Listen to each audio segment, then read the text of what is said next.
Hello, my name is Jennifer Mactudis, and I have had the pleasure of homeschooling in Washington State for the past 11 years. With the COVID crisis, there is an influx of families who have just lost their most important support system, and they're coming into the homeschooling groups and they're saying, how do I do this? I'm trying to figure out this homeschooling gig. I'm completely overwhelmed. I have no idea where to start. Where do I buy the curriculum? So I just want to start off by saying first, your feelings of overwhelm and your feelings of not knowing where to start. Every homeschooler has experienced those at some point. Every family who's decided to homeschool has experienced those at some point. But we have not had the added trauma of a health crisis on top of it. So I'm very, very sorry that you have been put in this situation, but I really hope that you'll find homeschooling enjoyable. The thing that I thought that I could do to help would be put together a really quick video of the 4 things that you need to accomplish to qualify to homeschool legally under our state's law. And they do not include buying a $600 curriculum, having a complete education plan from the day after Labor Day until mid-June, whenever the kids would be going to school. It doesn't include any of that. It doesn't include having to know how education is going to look in your home, okay? It doesn't include any of that. So these are the 4 things that you need to do to legally be considered homeschooling, and then you can do your research about what you want your education goals to be in your home and how that's going to get accomplished, okay? What it's going to look like.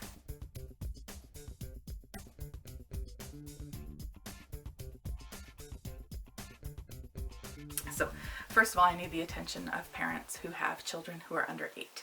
If you have a child who will be under the age of 7 all the way through June of 2021, then none of this applies to you. Children are educationally free up to the age of 8 in our state. So the children don't need to do anything other than play and experience life. If you choose to do curriculum with them, you can, but you don't need to file any paperwork. You don't need to do these things because children under 8 are legally free of education.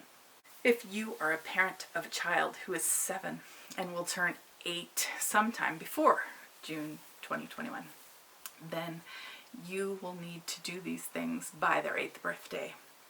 So their birthday is February 27th, and you will need to have these things done by then and filled out before you go have birthday cake and ice cream for breakfast that day, okay? For all my parents who are here who have children the age of 8 to 18, this is how you are going to be legally homeschooling, okay? The first thing that you need to do is figure out how you qualify. There are 4 ways to qualify. You can qualify with college credits, which you need 45 quarter credits, which is about 30-ish, 25 to 30-ish semester credits. I am not certain if technical credits apply, like vocation schools, so I would definitely shoot off an email to the Washington Homeschool Organization or send them a message on Facebook and double check with them to make certain that those credits apply.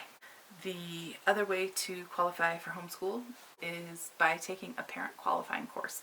You'll hear it referred to as a PQC. And it is a class on how to homeschool and goes into our law in depth, goes into ways, stories of people homeschooling. So the most affordable with your time and money is going to be the Washington Homeschool Organization's PQC, and they are offering one September 12th of 2020. It will be about a 4-hour class taught by some highly entertaining and very knowledgeable people from the WHO, and it will run you about $90. And if you can't swing the $90 due to the crisis, I would definitely contact them and see if there's any waivers or scholarships. The other way to qualify is by teacher partnership, and then the 4th way to qualify is with a superintendent's approval. With the teacher partnership, at some point, you're enforcing the schoolwork getting done, and then you're going and taking that work, the result of that work, back to the teacher for analysis, and then you're getting feedback and then taking that back to the children. So at some point you become an unpaid employee, basically. So that's not a really popular one.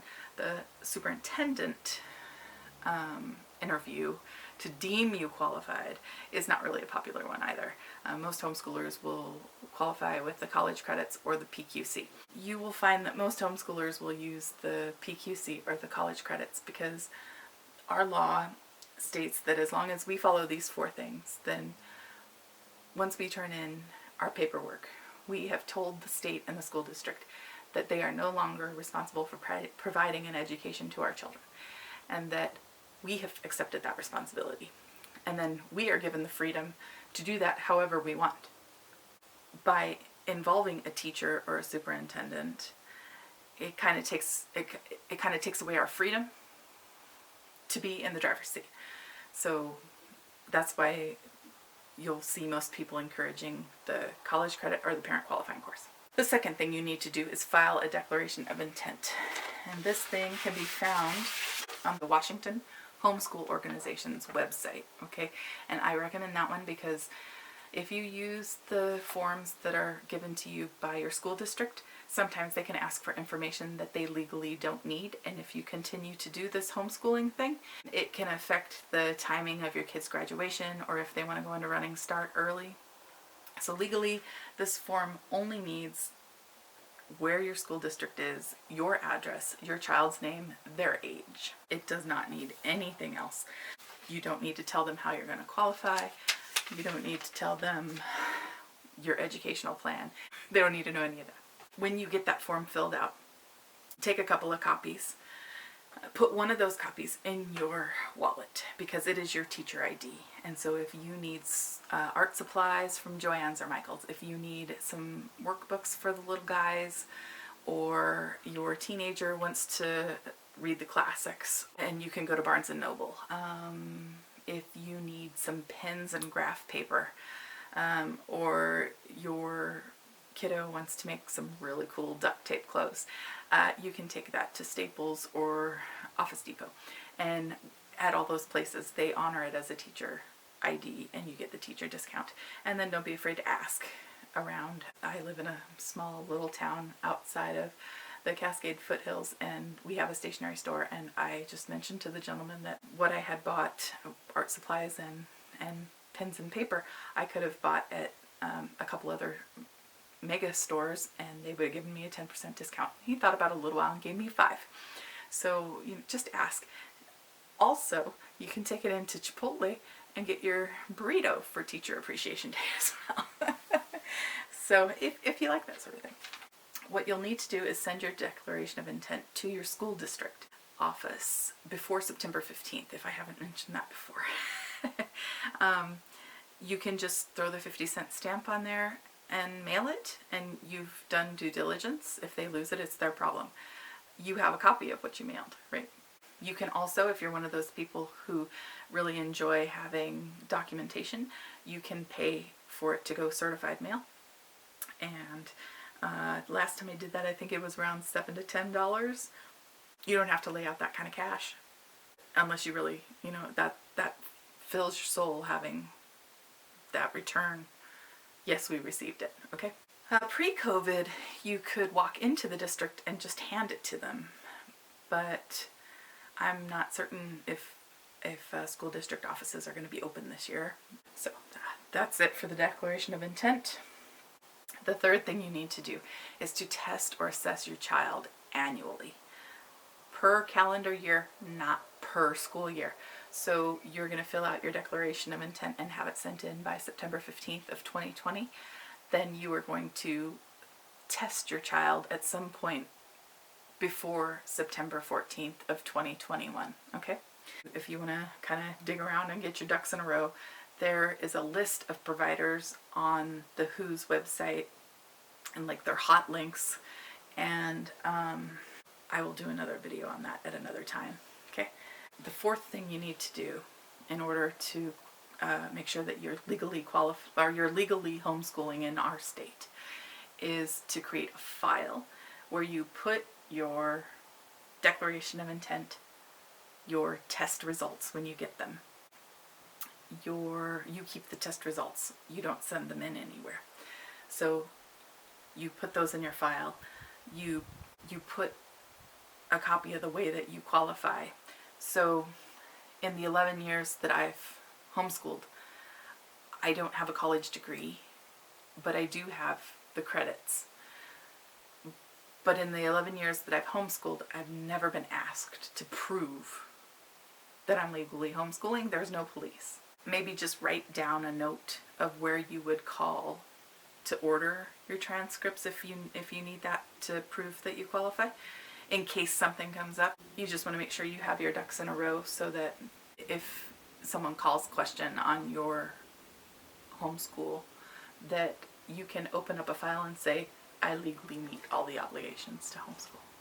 The other thing you would keep in that file, in case you are going back to school someday, back to school system, is you would keep a copy of your vaccination records or your exemptions. Okay? So you would have all that in there, and that's all you need to do. Those 4 things. That's it. You would be legal, and you can take your time figuring out what education is going to look like in your home. You can figure out what type of books, if any, you're going to use to teach your children.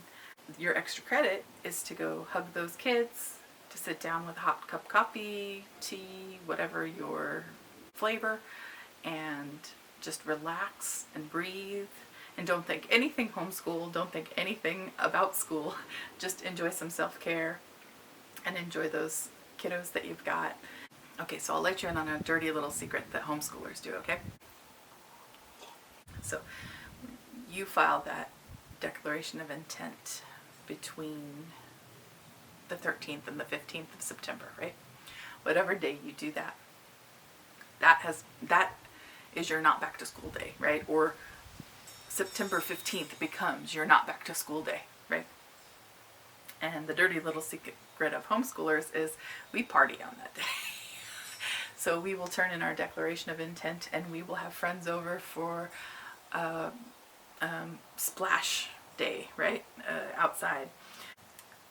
We will go to the beach. We will go to the zoo. We will go to a bakery and have cupcakes for breakfast. We will go to a bookstore and buy a couple new books. We will go to a park, go for a hike, take a day trip, whatever. We do anything that does not resemble school. Homeschoolers pretty much spend all fall that way until the rainy season returns. And because there's a lot of learning to be done in the everyday, and your kids will sit inside enough during the rainy and the cold season during November to March, and you all will be bored out of your mind. So it's always good to go play on those days where the weather is nice and not worry about curriculum, not worry about educational goals. There is plenty of experience to teach them on whatever you find yourself doing. So you should definitely, you file that paperwork, sit down with your family and plan an epic movie marathon. Order Italian soda ingredients and s'more ingredients in your Instacart and have it delivered, and have bonfire, or pick something that is truly meaningful for your family and really get the year started off right. So go play. Really, there's a lot to be learned by playing, especially when we see what mom and dad can learn when they go play. And really enjoy the time with your children. I know it's hard if you're working full time, and it's hard if you're worried that they're going to be behind, but they are not going to be behind anyone. So I hope this has helped a little bit, and we will see you in the next video. Good luck, and congratulations on your decision to homeschool. I promise it'll get easier. It'll get easier. You will actually feel less overwhelmed. It will get easier. Just make sure that you legally qualify and you don't have to worry about anything else, okay? Nobody is going to come to your home and say, I need to see what you've been doing. Your kiddos are the ones that you need to worry about. Hug on them, love on them, arrange a movie marathon with dad every couple months, and worry about those relationships in the household, okay? Because they're much more important than what kind of educational goals are going to be fulfilled this year, I promise. Take care. We'll talk to you later. Bye-bye.